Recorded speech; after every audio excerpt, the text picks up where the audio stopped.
Hello मेरे प्यारे विद्यार्थियों, आपका अपना channel reading time A satisfactory solution of GK में एक बार फिर से आप लोग का स्वागत करते हैं। तो आज हम लोग बिहार एसएससी का सेट नंबर 10 देखेंगे। अगर इससे पहले अगर आप लोग 1 से लेकर अगर 9 तक अगर सेट को नहीं लगाए होंगे तो आप प्लेलिस्ट में जाइएगा, वहाँ बिहार एसएससी नाम का एक प्लेलिस्ट बना होगा, वहाँ आपको सारा सेट जो है वहाँ पे मिल जाएगा। तो चलिए आज का पहला क्वेश्चन यहाँ पे देखते हैं। अब एक चीज़ और बता दें हम आपको कि मार्च में बिहार एसएससी का पीटी का एग्ज़ाम होने का डेट जो है इसका निकल गया है। ठीक है, तो ज़्यादा समय आपके पास अब नहीं बचा है। सेट हो सके जितना आप लोग लगाइए। और एक चीज़ और कि आप लोग के लिए हम इतना मेहनत कर रहे हैं, हर सुबह और शाम सेट दे रहे हैं। ठीक है, तो आपको भी थोड़ा सा फ़र्ज बनता है कि आप भी ग्रुप में शेयर कीजिए और चैनल को सब्सक्राइब कर लीजिए। और कोई भी आपको त्रुटि दिखता है कि यहाँ पे आप त्रुटि हो रहा है तो आप कमेंट बॉक्स में एकदम खुले दिल से लिख सकते हैं। तो चलिए आज का पहला क्वेश्चन हम लोग देखते हैं।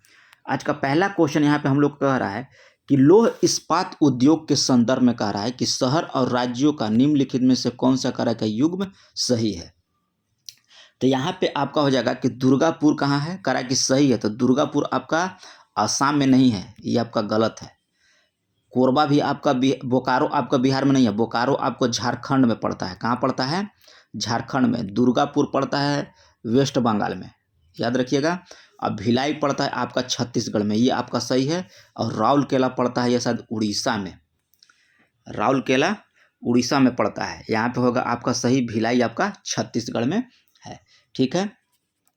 अब भिलाई इस्पात कारखाना की स्थापना किस देश के सहयोग से किया गया था, ये आप कमेंट करके हमको बताइएगा। ठीक है।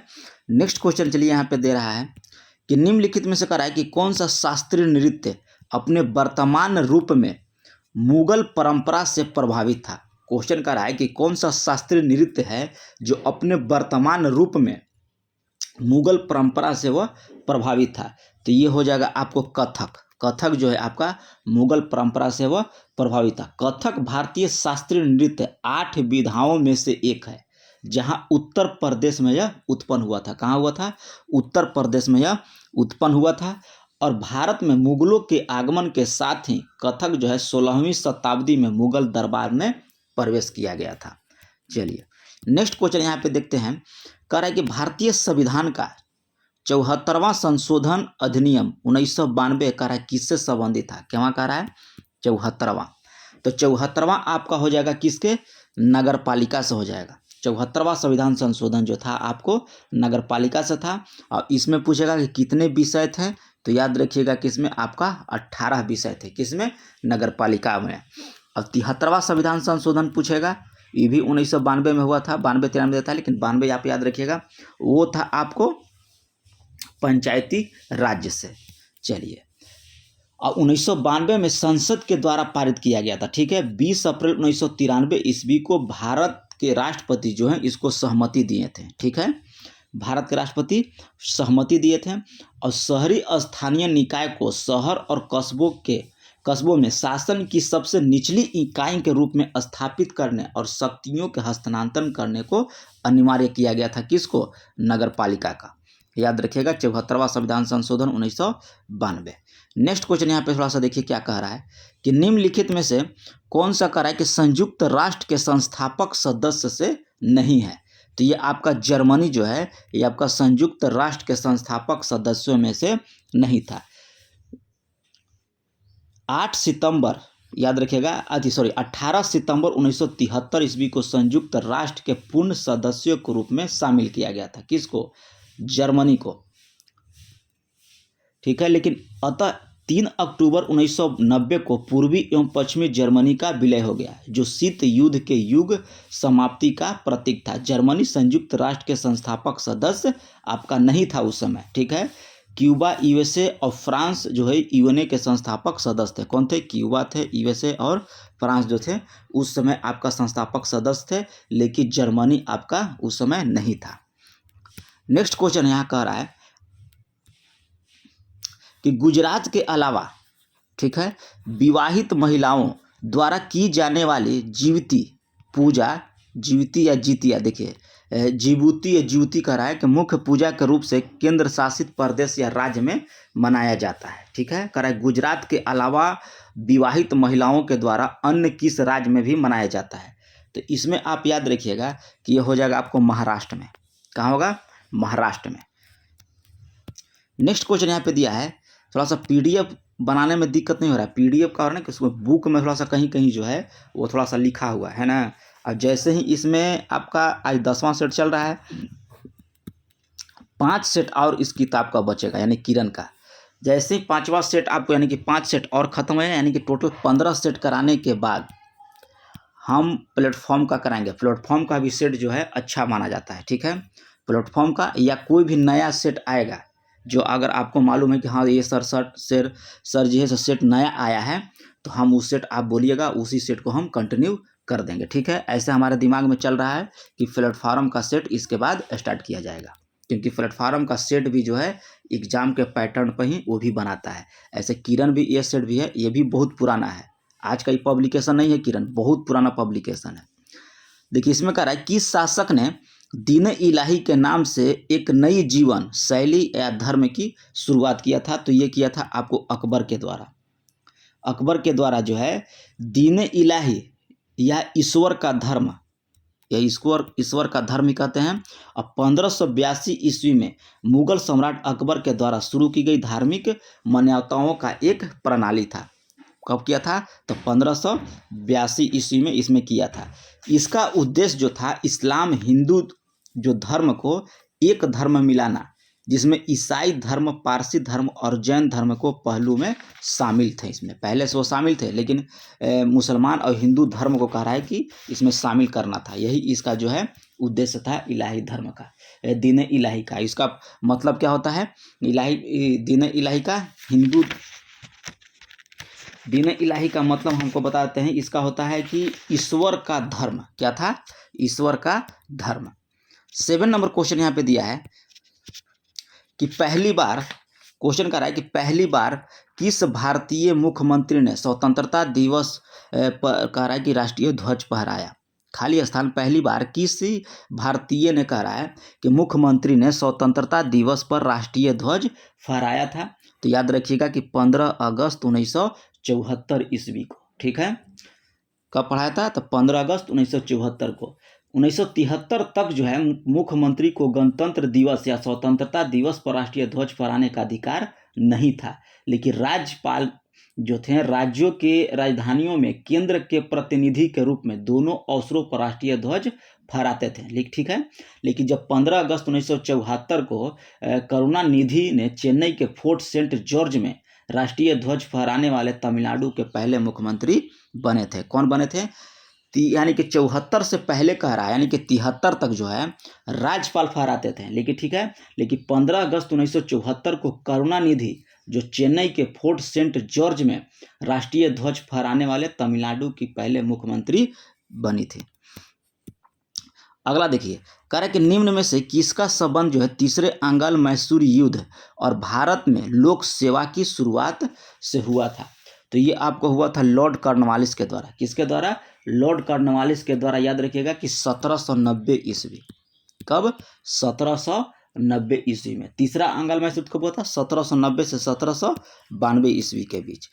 नेक्स्ट क्वेश्चन कर रहा है कि मौर्य वंश किस राजवंश के बाद मगध पर शासन किया था। तो मौर्य वंश जो है पूछ रहा है किस राजवंश के बाद।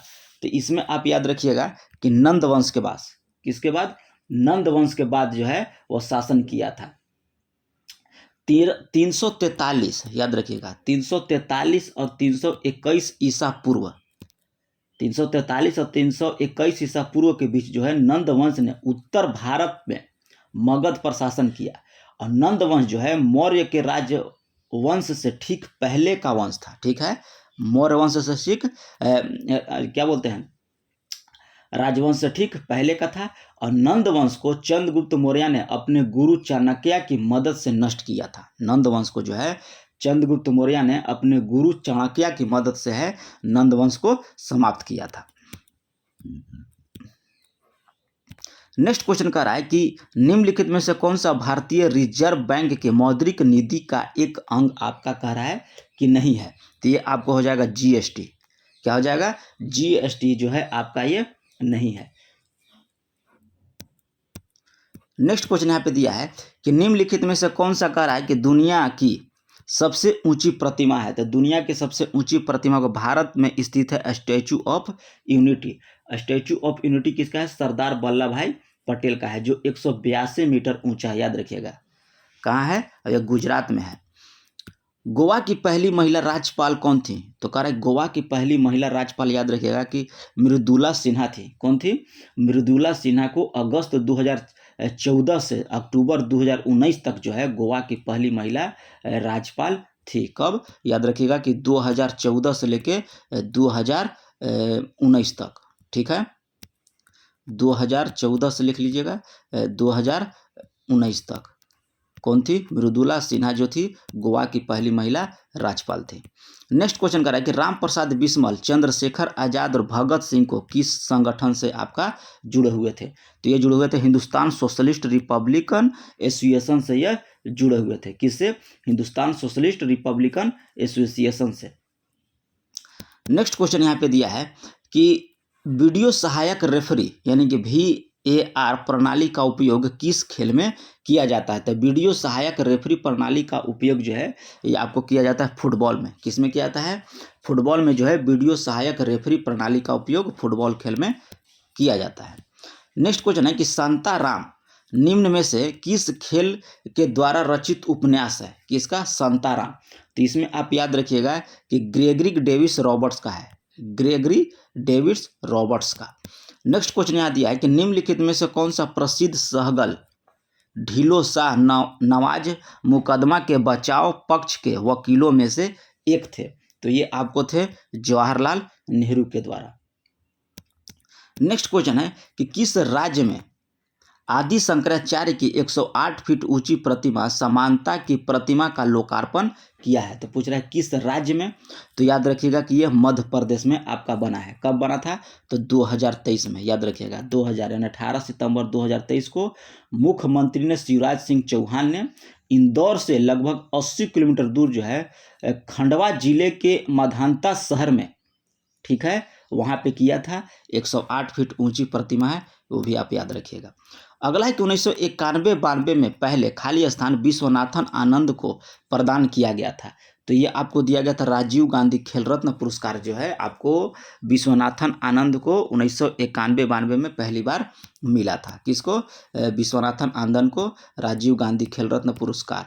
नेक्स्ट क्वेश्चन यहाँ पे देखिए, कह रहा है कि निम्नलिखित में से किसे तरल अस्तित्व तथा मांग का आवधिक देयता के अनुपात के रूप में परिभाषित किया जाता है? तो ये किया जाता है आपको संविधिक चल निधि अनुपात। क्या बात? संविधिक चल निधि अनुपात। नेक्स्ट क्वेश्चन यहाँ पे दिया है कि कांग्रेस पार्टी छोड़ने के बाद सुभाष चंद्र बोस ने गठित राजनीतिक दल का क्या नाम था? क्वेश्चन कह रहा है कि सुभाष चंद्र बोस जो थे कांग्रेस पार्टी जब छोड़ दिए थे उनके बाद कौन सा राजनीतिक दल वो बनाए थे? तो ऑल इंडिया प्रोग्रेसिव ब्लॉक, याद रखिएगा। ऑल इंडिया ये कहाँ से होगा? ऑल इंडिया फॉरवर्ड ब्लॉक है जी, हमको लगा कि वही ऑल इंडिया दे दिया है। ऑल इंडिया फॉरवर्ड ब्लॉक का वो गठन किए थे। कब किए थे? तो 1939 में यह सुभाष चंद्र बोस के द्वारा किया गया था। ठीक है, अब इसका मुख्य केंद्र याद रखिएगा कि वेस्ट बंगाल को बनाए थे। अगला देखिए, कह रहा है कि भारतीय राष्ट्रीय कांग्रेस के पहले यूरोपीय अध्यक्ष कौन बने थे? क्वेश्चन कर रहा है कि भारतीय राष्ट्रीय कांग्रेस के पहले यूरोपीय अध्यक्ष किसको बनाया गया था? तो जॉर्ज यूले को बनाया गया था। कब बनाया गया था? तो जॉर्ज यूले को जो है याद रखिएगा कि 1888 ईस्वी में बनाया गया था। कब? 1888 से इलाहाबाद में भारतीय राष्ट्रीय कांग्रेस के पहले यूरोपीय अध्यक्ष ये बने थे। कहाँ से पूछेगा? तो इलाहाबाद। अब इलाहाबाद का वर्तमान में क्या नाम हो गया है? प्रयागराज। ठीक है, नेक्स्ट क्वेश्चन चलिए। नेक्स्ट क्वेश्चन हमको दिया है कि नई दिल्ली G20 शिखर सम्मेलन के दौरान भारत ने G20 की अध्यक्षता किस देश को सौंपी? क्वेश्चन बोल रहा है कि नई दिल्ली G20 शिखर सम्मेलन के दौरान भारत ने G20 की अध्यक्षता किस देश को सौंपी है? तो इसमें याद रखिएगा कि ब्राजील को सौंपा है। किसको? आपको ब्राजील को सौंपा है। नेक्स्ट क्वेश्चन देखिए, कह रहा है कि 1992 के 73वें संशोधन अधिनियम ने संविधान में एक नया खंड जोड़कर पंचायत को संवैधानिक मान्यता प्रदान किया गया था। तो ये आपको किया गया था किसमें? 9, खंड 9 में जो है ये किया गया था, जोड़कर पंचायती राज।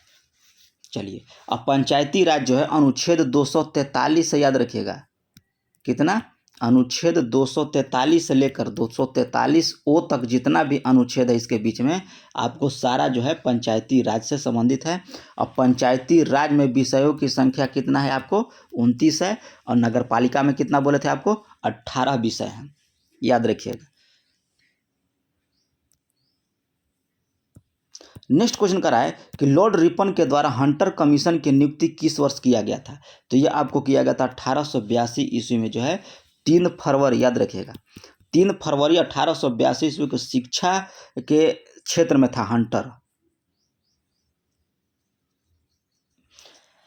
नेक्स्ट क्वेश्चन यहाँ पे दिया है, याद रखिएगा 1882 यहाँ पे हो जाएगा। नेक्स्ट क्वेश्चन करा है कि एशिया विकास बैंक वित्त वर्ष 2023 में भारत के जीडीपी का अनुमान घटाकर कितना कर दिया? किसके द्वारा? तो एशिया विकास बैंक यानी कि एडीबी के द्वारा पूछ रहा है। किसके द्वारा? एडीबी के द्वारा वित्त वर्ष 2023 के लिए भारत का जीडीपी अनुमान घटाकर कितना कर दिया?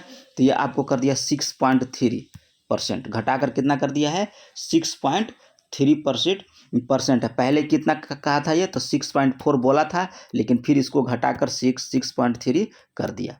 नेक्स्ट क्वेश्चन है कि भारतीय स्वतंत्रता सेनानी में से किसकी हत्या की गई थी? कह रहा है कि भारतीय स्वतंत्रता सेनानियों में से किसकी हत्या जो है कर दिया गया था? तो ये आपको किसके द्वारा किया गया था? किसको किया गया था? तो महात्मा गांधी का जो है हत्या किया गया था। कब? तो 30 जनवरी, याद रखिएगा 30 जनवरी 1948 ईस्वी को जो है किया गया था बिड़ला हाउस में। याद रखिएगा कि बिड़ला हाउस के परिसर में किया गया था। किसके द्वारा?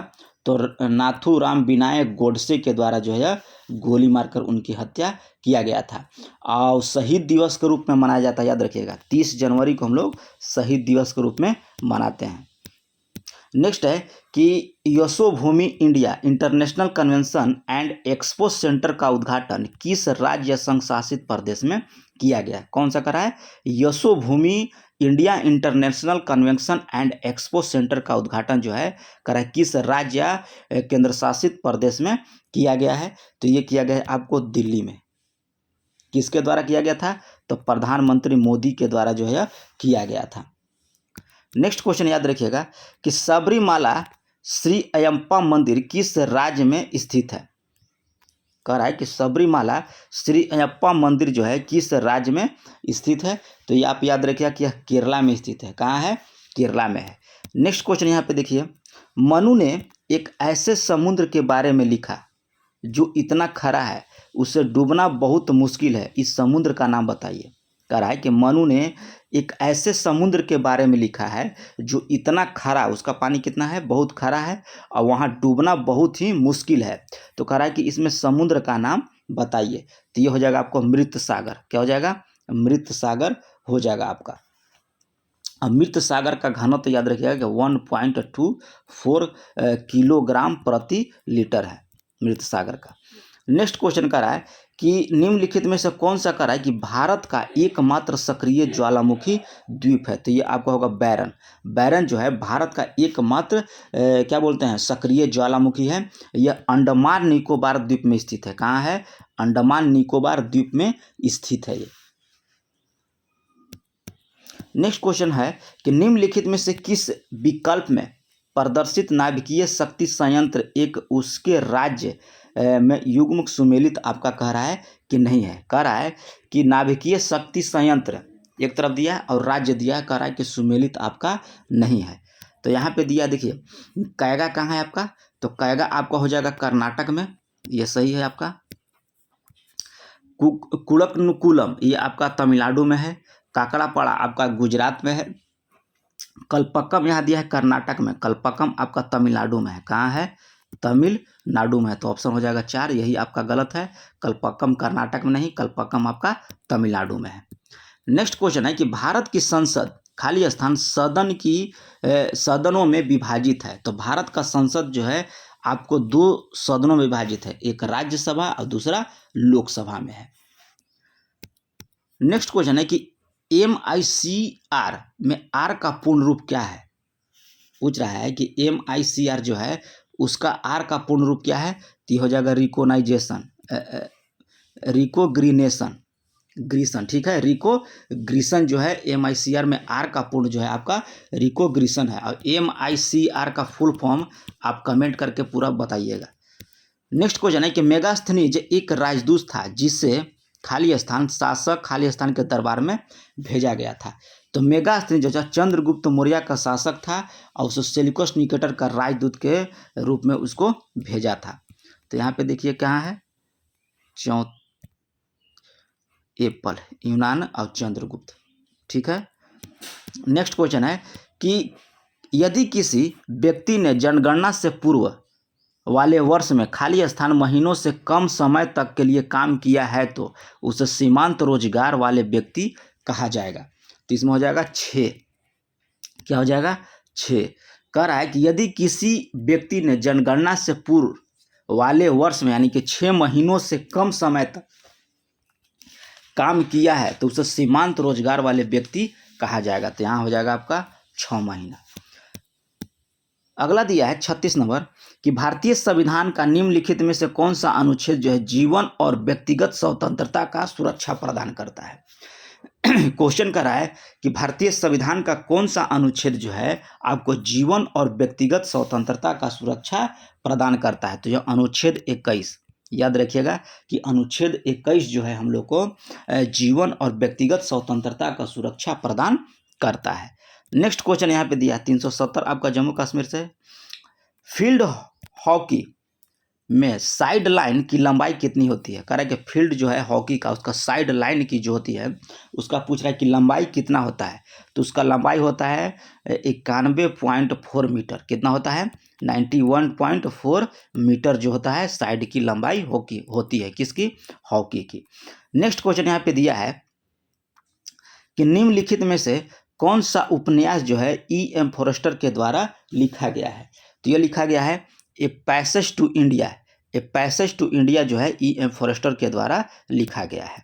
नेक्स्ट क्वेश्चन यहाँ पे दिया है कि भारतीय संविधान के किस संशोधन के द्वारा संपत्ति के अधिकार यानी कि राइट टू प्रॉपर्टी को मौलिक अधिकार के सूची से हटा दिया गया। तो ये आपको हटा दिया था 44वां संविधान संशोधन 1978 ईस्वी के द्वारा जो इसको हटा दिया गया और 300A में इसको शामिल कर लिया गया था। नेक्स्ट क्वेश्चन यहाँ पे दिया है कि पश्चिम बंगाल का पारंपरिक नकाब पोष नृत्य यानी कि मस्कट डांस है। पश्चिम बंगाल के कह रहा है कि पारंपरिक नकाब पोष नृत्य है आपका। तो इसमें हो जाएगा आपको गंभीरा जो है आपका पश्चिम बंगाल का नकाब पोष या मस्कट डांस है, यानी कि पूरा चेहरा तोप कर वो डांस करते हैं, सिर्फ आंख दिखाई देता है। नेक्स्ट क्वेश्चन कर रहा है कि लाई हरोबा महोत्सव किस जनजाति के द्वारा पूछ रहा है। तो लाई हरोबा याद रखिएगा कि यह मेइतेई जनजाति के द्वारा मनाया जाता है, लाई हरोबा। और लाई हरोबा जो है आपका मणिपुर में मनाया जाता है, याद रखिएगा यह मणिपुर का त्यौहार है और यह मेइतेई जनजाति के द्वारा मनाया जाता है। 42 का रहा है कि भारतीय राष्ट्रीय कांग्रेस द्वारा पूर्ण स्वराज अर्थात ब्रिटिश राज से पूर्ण स्वतंत्रता की घोषणा कब की गई। तो ये आपको किया गया था, ऑप्शन देखिए 26 जनवरी 1930 ईस्वी को। कब किया गया था। तो 26 जनवरी 1930 को किया गया था। नेक्स्ट क्वेश्चन कर रहा है 43 कि कह रहा है कि कौन सा जो है भारत में बेरोजगारी का कारण आपका नहीं है। तो 43 में बेरोजगारी का कारण है आवासीय सुविधाओं का अभाव। ये आपका बेरोजगारी का कारण नहीं है, बल्कि धीमी आर्थिक वृद्धि है, श्रम बल में वृद्धि है और बुनियादी ढांचे के विकास के अभाव, ये सब बेरोजगारी का कारण है। लेकिन आवासीय सुविधाओं का अभाव जो है बेरोजगारी का कारण नहीं है। 44 देख रहे हैं, इसमें कह रहा है कि अकबर के नवरत्नों में शामिल नहीं थे। तो अकबर के नवरत्नों में आपको कह रहा है कि शामिल नहीं थे। तो राणा अमर सिंह नहीं थे, बल्कि राजा मान सिंह अब्बुल फजल, राजा टोडरमल, आपका ये सब शामिल थे।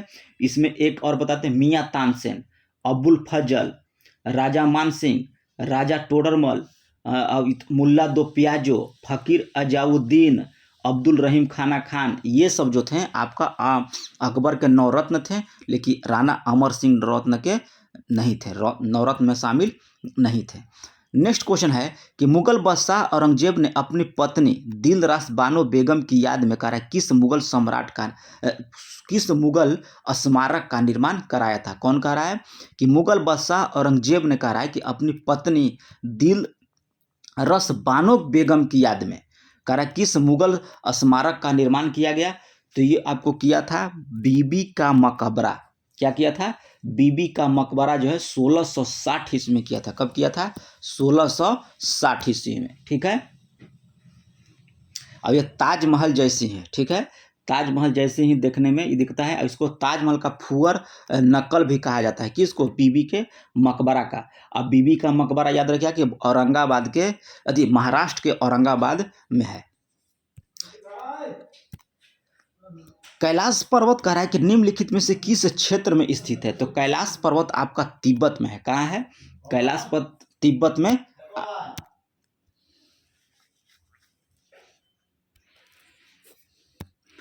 नेक्स्ट क्वेश्चन कह रहा है कि साइमन कमीशन का संबंध कर रहा है कि कौन सा सही है? साइमन कमीशन के बारे में कह रहा है कि कौन सा कथन जो है आपका इसमें जो दिया है वो सही है। तो इसमें कह रहा है कि 1927 ईस्वी में इंग्लैंड में ब्रिटिश सरकार ने भारत के राजनीतिक भविष्य को तय करने के लिए लॉर्ड साइमन की अध्यक्षता में एक आयोग भेजने का फैसला किया था। ये बिल्कुल आपका कथन जो कह रहा है कि राइट है कि 1927 ईस्वी में इंग्लैंड जो था इंग्लैंड में ब्रिटिश सरकार ने भारत के राजनीतिक भविष्य को तय करने के लिए लॉर्ड साइमन की अध्यक्षता में एक आयोग भेजने का फैसला किया था। देखिए दूसरा कथन कह रहा है कि आयोग ने कोई भारतीय प्रतिनिधित्व नहीं था, यानी कि साइमन आयोग में इसी के खिलाफ जो थे लाला लाजपत राय पर लाठीचार्ज हुआ था और उनकी वहां पे मृत्यु हो गई थी। तो कथन 1 और कथन 2 दोनों है आपका सही है। नेक्स्ट क्वेश्चन यहाँ पे दिया है कि निम्नलिखित में से कौन सा निकाय जो है ब्रिटेन वुड्स सम्मेलन में नहीं था? तो ये आपको हो जाएगा संयुक्त राष्ट्र। संयुक्त राष्ट्र जो है ब्रेटन वुड्स सम्मेलन का देन नहीं है।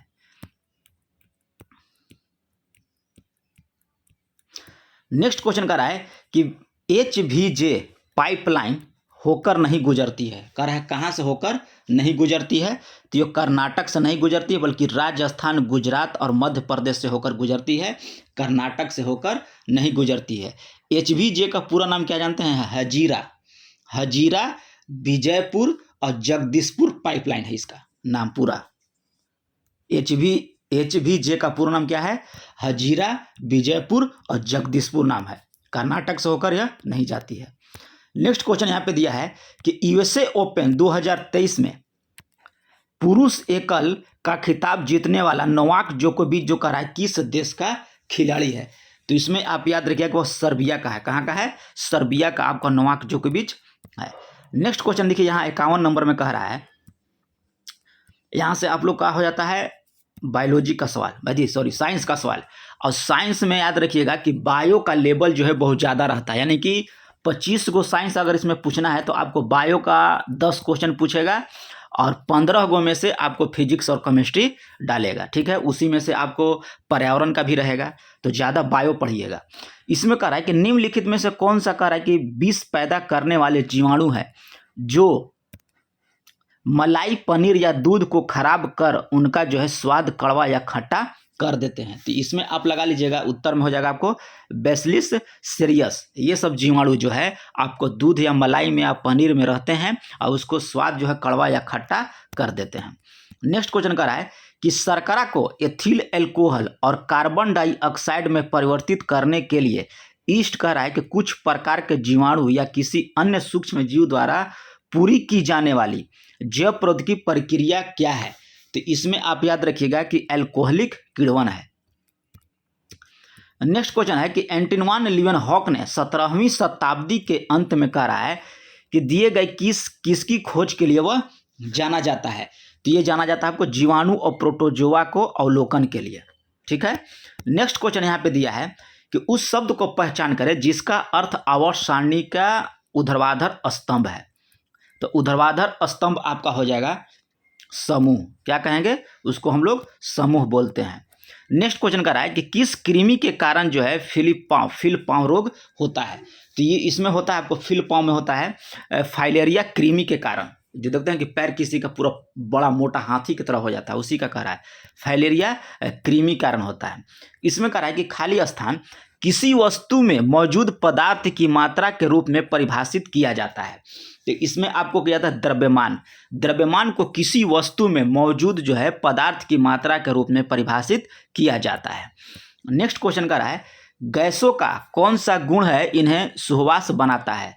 तो गैसों का गुण पूछ रहा है, तो ये हो जाएगा अस्पिंडता।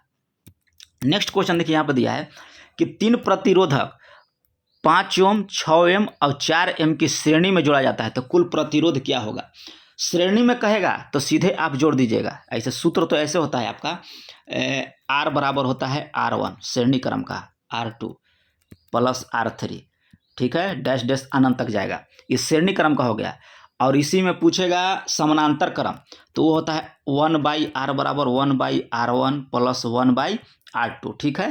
तो यहाँ पे पूछ रहा है श्रेणी क्रम, तो श्रेणी क्रम का सूत्र क्या होता है, ये होता है आपका, ठीक ना। श्रेणी क्रम का सूत्र आपका ये होता है। तो इसमें 5 हो गया, 6 हो गया और 4 हो गया, तो 6 4 10 और 5 15, यानी कि 15 ओम आपका इसका आंसर हो जाएगा, 15 ओम। नेक्स्ट क्वेश्चन का रहा है कि निम्न में से किसकी परिशुद्धता में गड़बड़ी के कारण जो करा बैलिस्टिक मिसाइल विफल हो जाती है। तो ये हो जाती है आपका वायु प्रतिरोध के कारण।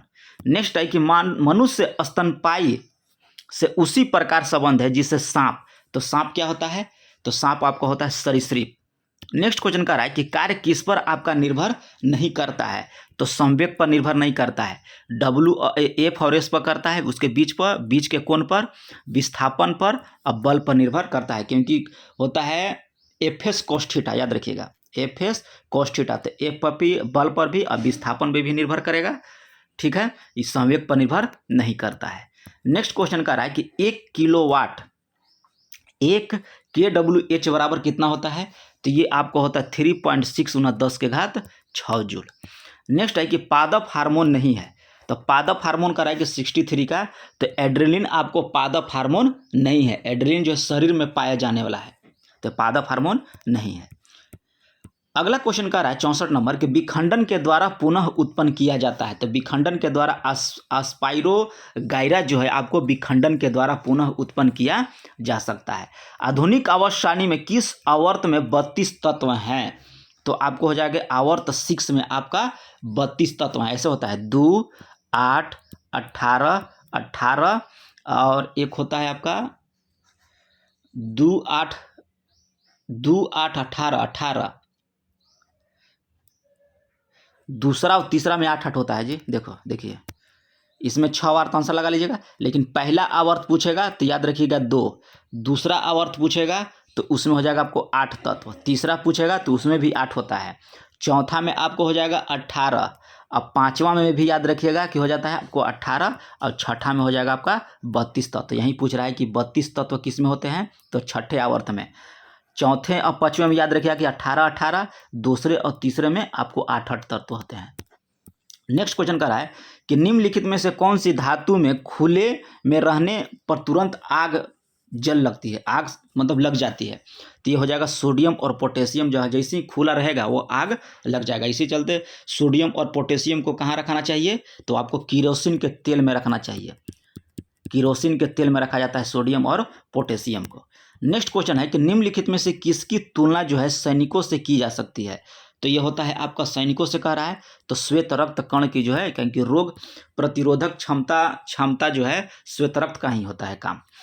कुछ राशियों के भौतिक गुण को दर्शाने के लिए उनके परिमाण के साथ दिशा भी निर्दिष्ट की जाती है। तो इस प्रकार की भौतिक राशि को हम लोग क्या बोलते हैं, तो वो होता है सदिश राशि। अगला क्वेश्चन कर रहा है कि निम्नलिखित में से कौन सा ऊतक संवहनीय बंडल का जो है गठन करता है। तो ये जाइलम और फ्लोएम जो होता है आपका संवहनीय बंडल का गठन करता है, कौन, जाइलम और फ्लोएम। नेक्स्ट क्वेश्चन कर रहा है कि एक बैटरी जो है किसी बल्ब को प्रकाशित करती है। इस प्रक्रिया में ऊर्जा रूपांतरण जो है किस प्रकार का होता है? तो इसमें आप याद रखिएगा कि ये होता है रासायनिक ऊर्जा को विद्युत ऊर्जा में।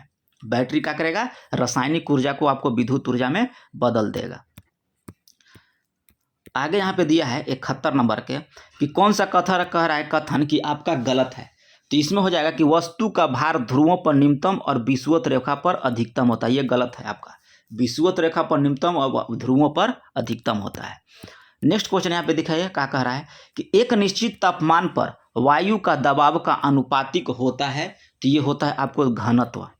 एक निश्चित तापमान पर वायु का दाब जो है घनत्व के अनुपातिक होता है। नेक्स्ट क्वेश्चन का रहा है कि निम्नलिखित में से निम्न तत्वों में से कौन सा एक अपचायक का कारक नहीं है? तो अपचायक का कारक आपको क्लोरीन नहीं होगा।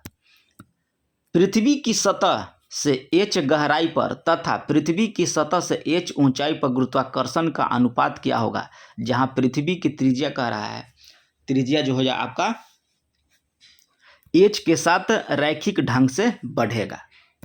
नेक्स्ट क्वेश्चन यहाँ पे दिया है कि नाइट्रोजन की आयनीकरण क्षमता के ऑक्सीकरण की तुलना में अधिक होता है। क्वेश्चन कर रहा है कि नाइट्रोजन की आयनीकरण क्षमता जो है खाली स्थान के ऑक्सीकरण जो है के कारण ऑक्सीजन की तुलना में जो है आपका अधिक होता है। तो ये आपको होता है आधे भरे p ऑर्बिटल्स अतिरिक्त स्थिरता के कारण जो है ऑक्सीजन की तुलना में अधिक होता है। तो ये रहा है आप लोग का 75 क्वेश्चन जो है। अब यहाँ से देखिए आप लोग का मैथ स्टार्ट हो जाता है। अब बिहार एसएससी में आपको कर्मचारी बनना है तो आपको मैथ की उतना ज़रूरी नहीं है जितना आपको जीके जीएस का जरूरी है, क्योंकि जीके जीएस ही आपका जो है स्कोर बढ़ाएगा। 60 प्लस तो आपको हर लड़का मारेगा। 75 में मैथ रीजनिंग में 60 प्लस हर लड़का मारता है। अब 75 नंबर में यहाँ जीके जीएस में आपको बहुत ज़्यादा लड़कन होंगे तो 40 प्लस करेंगे। 40 से कम ही लड़का मारता है जीके जीएस, इसलिए आप लोग 75 नंबर पर ज़्यादा ध्यान दीजिए। तो मिलते हैं नेक्स्ट वीडियो में, तब तक के लिए धन्यवाद। और शेयर कीजिए इसको, चाहे आपका फेसबुक ग्रुप हो, चाहे व्हाट्सएप ग्रुप हो या टेलीग्राम ग्रुप हो।